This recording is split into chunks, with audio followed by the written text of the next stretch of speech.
Les droites et les segments, niveau 1. En géométrie, on utilise des éléments particuliers que nous allons voir maintenant.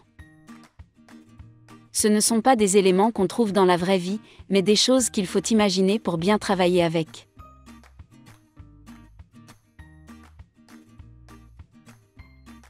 Le plus petit élément est le point. Il n'a ni longueur, ni épaisseur, mais c'est le composant de toutes les autres figures géométriques, les droites, les courbes, les cercles, etc. Par exemple, on y reviendra un peu plus tard, une droite est un ensemble infini de points alignés. On représente un point par un point, une croix, ou parfois par un tiret. On le nomme toujours par une lettre majuscule. Voici un point A et un point B. Voyons maintenant les droites. Une droite est un ensemble infini de points alignés. Elle n'a ni début, ni fin.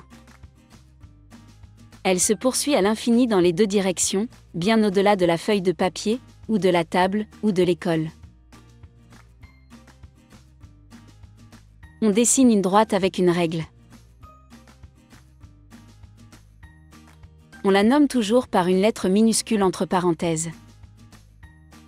Voici la droite D. Elle passe par deux points. Le point A et le point B. Passons maintenant au segment. Un segment de droite est un morceau de droite délimité par deux points. On nomme toujours un segment par les noms des points de ses extrémités, qu'on met entre deux crochets. Voici un point A, un point B, et voilà la droite D qui passe par ces points. Le segment qui va de A à B s'appelle le segment AB. Contrairement à une droite, un segment n'est pas infini. Il commence à un point, et il finit à un autre point. En résumé, un point est un élément qui compose toutes les autres figures géométriques.